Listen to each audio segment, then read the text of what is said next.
comment peux-tu imaginer une société sans école? Mais avant de comprendre ou de parler de la société sans école, qui était la société de toutes les époques historiques, et qui est la société dans laquelle vivent encore les 3/4 de l'humanité qui ne vont pas à l'école ou sont exclus par l'école après 1 an ou 2 ans, et dans ce sens, ils sont dans une condition pire, parce qu'à l'école, ils ont appris seulement qu'ils sont inférieurs à ceux qui sont avancés dans l'école.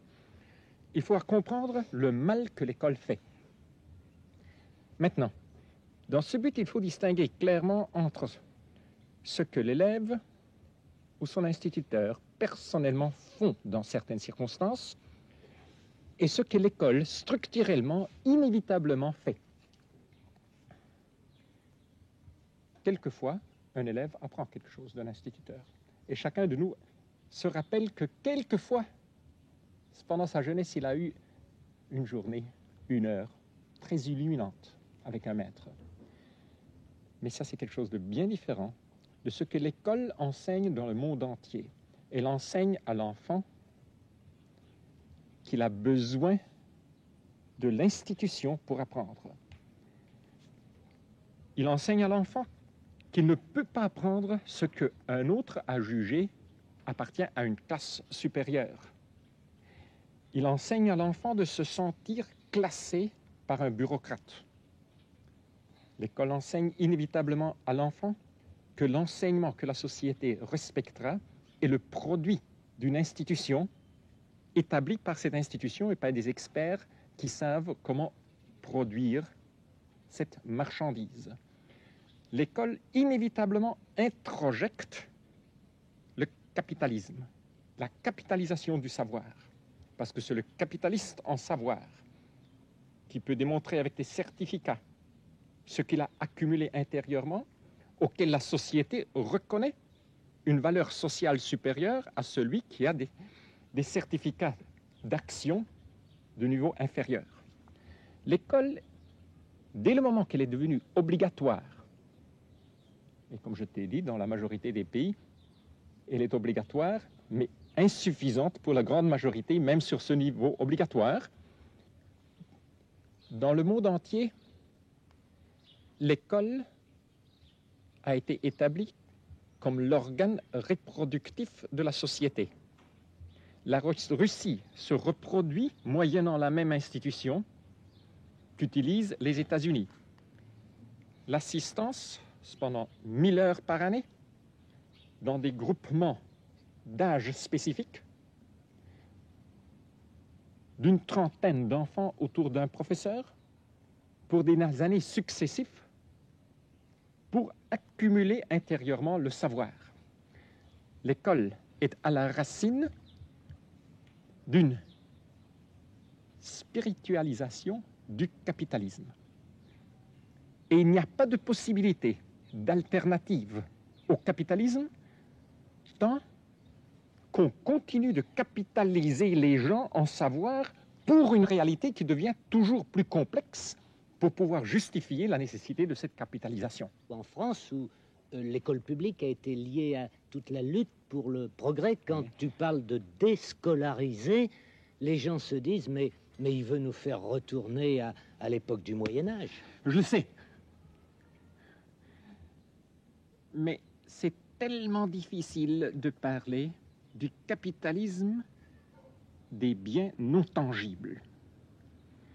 Et les gens souvent ne comprennent pas qu'à travers l'école, et particulièrement l'école obligatoire, on a transformé la croissance, l'apprendre, l'épanouissement en résultat de la consommation d'un produit d'une grande institution de type international, l'école.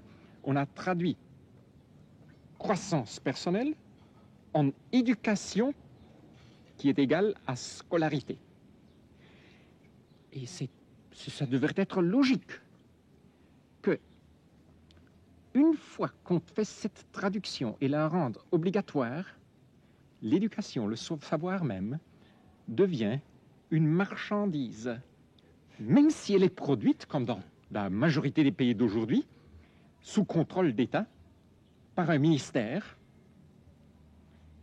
l'éducation, ou mieux encore, le savoir, devient rare dès le moment qu'il devient une marchandise. Une fois que je traduis éducation ou savoir en scolarité, automatiquement, il y aura certains qui, pour certaines raisons, seront sélectionnés pour en avoir beaucoup plus que les autres et qui justifieront leur privilège économique, social, politique par le fait qu'ils ont accumulé spirituellement une marchandise non tangible qui s'appelle le savoir. Ce qu'il faut comprendre, c'est qu'un monde technologique dans lequel on n'a pas besoin de spécialistes est un monde dans lequel certaines dimensions de la technologie, possibles à travers la technologie, sont radicalement limitées au bien du peuple. Tout le monde au Pérou saurait comment réparer son âne mécanique. Si c'était un âne mécanique, et personne, même Monsieur le Président ou l'ambulance, ne pourrait pas venir à une vélocité supérieure à 15 km. Tout le monde au Pérou ou au Mexique pourrait apprendre comment faire les analyses de sang nécessaires pour identifier le 90% des maladies desquelles aujourd'hui les jeunes meurent dans une question de 2 semaines et d'administrer les médecines correspondantes. Mais pour ça, il faudrait éliminer la possibilité d'avoir, dans un petit pays comme l'Honduras, 2 bombes cobalt en compétition l'une avec l'autre, qui servent uniquement à ceux qui sont déjà devenus des capitalistes du savoir. Ça veut dire ceux qui ont accumulé, introjectant une éducation qui est disponible sur un marché, ça ne fait aucune différence si c'est un marché de type occidental ou oriental, comme marchandise. Et la question qui me préoccupe et que je te pose, cet optimum social, économique, qui le définit et qui en fera une politique? Écoute, je parle d'un maximum, pas d'un relationné probablement à un optimum. Et je dis que dans un monde dans lequel toute dimension devient possible scientifiquement, toute vélocité devient possible, toute prolongation de vie devient possible. Celui qui dirigeait le programme des fusées aux États-Unis maintenant, le mois dernier, a laissé son travail pour se dédier à la production de l'immortalité. Mais tout devient possible à certains. Tant que la grande majorité est prête de faire les esclaves pour envoyer un homme à la Lune, dans un tel monde, c'est inévitable que la politique s'oriente à créer un toit, un profil de ce que nous considérons, dans certaines dimensions, suffisant pour nous tous. Mais l'espoir, justement, il faut le réintégrer à nous, n'est-ce pas, nous, dans notre vie, à nous, c'est-à-dire sous une forme de communauté ou, comme tu dis, de convivialité. Exactement. Hein, c'est-à-dire une manière de vivre ensemble qui ne soit plus de nous projeter vers les choses. Exactement. Il faut se rendre compte que la productivité des institutions arrive à un certain point où elle commence à étouffer et rendre impossible notre disponibilité à la convivialité.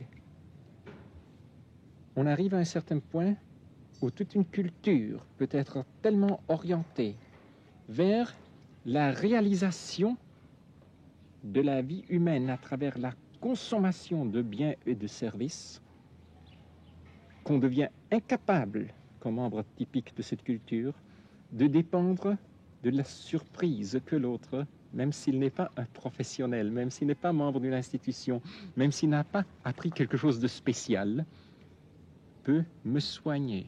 Je peux apprendre de lui. Il faut opposer l'espérance récupérée à l'espoir dans le sens de l'anglais expectation, rising expectation. Il faut de nouveau apprendre à opposer la disponibilité à la surprise par toi à l'expectative, à l'espoir qu'une institution me donnera le produit que j'ai appris à planifier et à déterminer dès l'avance. Je crois que cette récupération de la capacité de dépendre l'un de l'autre, même dans les sociétés technologiques, qui sont les sociétés les plus malades, dans l'Occident et dans l'Orient, est la grande tâche de ce moment-ci. Normalement, on voit le problème de l'avenir aujourd'hui, quand on discute, comme nous avons discuté ces jours ici, comme un effort de rendre les institutions plus productives, de protection contre les maux que Pandora a laissé échapper, et de distribuer mieux le résultat, le produit de ces institutions. Je crois que la vraie tâche, c'est une inversion des institutions. Oui. Tu sais bien ce qu'on dit de ces idées-là. On dit que c'est de l'utopie. Je ne sais pas à quoi opposer l'utopie. Mais vraiment, on l'oppose, comme tous les managers d'hommes, au réalisme, ce qu'eux l'appellent le réalisme. Je parle de simplification, je parle d'inversion institutionnelle et je parle de déprofessionnalisation. Et tous les trois me semblent des exigences inévitables si nous voulons survivre, et pour cette raison-là, dans mon sens réaliste. Je parle de simplification, et très souvent les gens disent « Ah, c'est un autre de ces songeurs dans la grande tradition du retour à la nature, primitive. » Je n'ai rien contre l'identification avec les conservateurs néologiques. Je n'ai rien contre l'idée qu'on m'appelle un conservateur néolithique. Mais c'est une désignation. Je parle de la nécessité de la simplification de la vie si nous voulons avoir une terre qui est bonne. Parce que ceux qui parlent contre la simplification pour le progrès continuel, progressus populorum, dans le latin médiéval, ça veut dire les peuples qui deviennent fous, disent qu'on ne sait jamais ce qui est bon et bien, parce que le bon est toujours le plus. Je parle de l'inversion des institutions. Au lieu des institutions que nous avons, qui sont des éventails, des emboutoirs, des entonnoirs, pour donner le savoir à l'enfant, je demande des institutions qui mettent à la disposition de celui qui veut apprendre un monde assez simple pour pouvoir apprendre de la vie, plutôt que d'apprendre sur la vie. Je crois, en marchant à travers toute l'Amérique latine, de Caracas jusqu'à Santiago, pendant des mois et des mois, j'ai eu tellement d'occasions de vivre dans des petits villages que les gens savent comment vivre sainement, plutôt que avoir besoin de médecins qui leur produisent des services de santé pour vivre sur le navire spatial Terre, comme les écologistes, mécanicistes s'expriment avec tel plaisir. Et finalement, je crois dans la déprofessionnalisation. Je le vois, on a su déprofessionnaliser l'écrire et le lire. Pourquoi pas déprofessionnaliser, comme font les Chinois, presque toute la médecine? Nous savons que dans les accidents, la majorité des gens meurent parce que celui qui est près d'eux, dans ce moment-là, ne sait pas quoi faire. Ça veut dire, je parle de la repersonnalisation des valeurs, des échanges, des services sur un niveau de compétence qui n'aurait pas pu être songé avant la technique moderne. Je crois que la condition principale pour pouvoir rendre politiquement faisable ce dont je discute sont des accords majoritaires sur certaines dimensions bases dans lesquelles nous disons telle vitesse est suffisante, tel outillage pour la santé est suffisante. Et même si tu veux l'avoir, au moins socialement, on ne produit pas plus pour toi que ce qui a été décidé comme assez bon pour tout le monde par accord communautaire. Dans le moment présent, et depuis la Révolution française, de plus en plus, on définit comme but d'une démocratie de définir en commun le minimum que tout le monde doit avoir. Je propose une inversion de ce concept, de faire but principal d'une politique saine la recherche du maximum sur lequel tout le monde peut se mettre d'accord que c'est suffisant pour chacun. Et je parie pour la déprofessionnalisation et la repersonnalisation des valeurs. Je ne parle pas contre la compétence. Mais pour chacun de nous qui vit dans un monde simple, on sait que de la boue, les gens savent faire des choses d'une beauté, une complexité imaginaire extraordinaire. Laisse-moi te citer un poème que j'ai lu juste dans l'avion en venant à Paris pour cette occasion. C'est un poème néolithique, aztèque, écrit par un Espagnol, en lettres espagnoles, mais dans le nahuatl. Ce poème dit « Pour un tout petit temps seulement, nous sommes prêtés l'un à l'autre. Parce que, c'est adressé à un Dieu, nous vivons parce que tout nous dessine. Nous avons de la couleur parce que tout tu nous peins. Et nous respirons parce que tu nous chantes. Mais seulement pour un tout petit temps, nous sommes prêtés l'un à l'autre. » Et ça continue. Parce que nous nous effaçons comme le dessin, même quand il est fait dans l'obsidian. Nous perdons notre couleur comme même le quetzalcoatl, le beau oiseau vert, perd sa couleur. Et nous perdons notre son et notre respire comme même le chant de l'eau. Pour un tout petit temps, nous sommes prêtés l'un à l'autre. Tu vois, toute la problématique aussi de l'extension de la culture occidentale vers les Amériques, quand on cherche d'identifier à travers le symbole, ou moyennant le symbole de la Vierge Marie, la Géa hellénisée, avec la Tonantzin néolithique des Aztèques. Oh, il faudrait parler beaucoup sur ça. Tu nous as parlé de ces déesses qui nous entourent. Oui. Et au cours de notre conversation, tu n'as pas mentionné le nom du Christ. Est-ce que c'est exprès? Tu vois,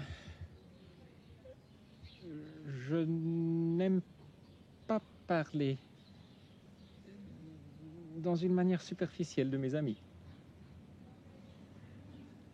Et quand on va un pas en avant, je crois que le nom de Dieu, normalement, dans ce moment-ci, on l'utilise en vain, pour justifier, en vain, pour justifier quelque chose.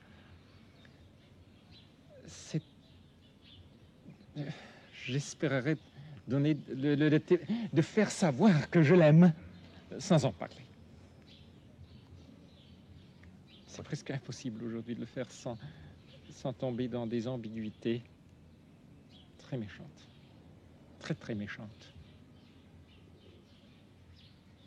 L'Église fait beaucoup de choses, peut faire beaucoup de choses dans l'Amérique latine où. Mais oui, elle est encore une institution. Non. Mais elle est encore une institution qui a du pouvoir. Et pour cette raison-là, elle pourrait utiliser ce pouvoir du côté, par exemple, de ceux qui s'identifient aujourd'hui comme la gauche. Et même la gauche assez radicale. Et certains le font. Mais inévitablement, alors, elle se compromettrait de nouveau avec un nouveau pouvoir qui, dans ce moment-ci, recherche simplement d'augmenter la production, le GMP, au nom de tous.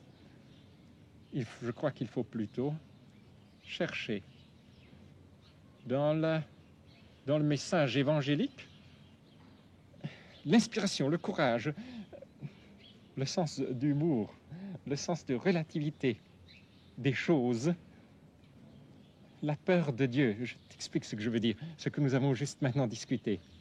Sur la nécessité de fonder la survie du monde sur une nouvelle politique qui cherche des accords majoritaires sur ce qui est assez bon, assez vite, assez de vie.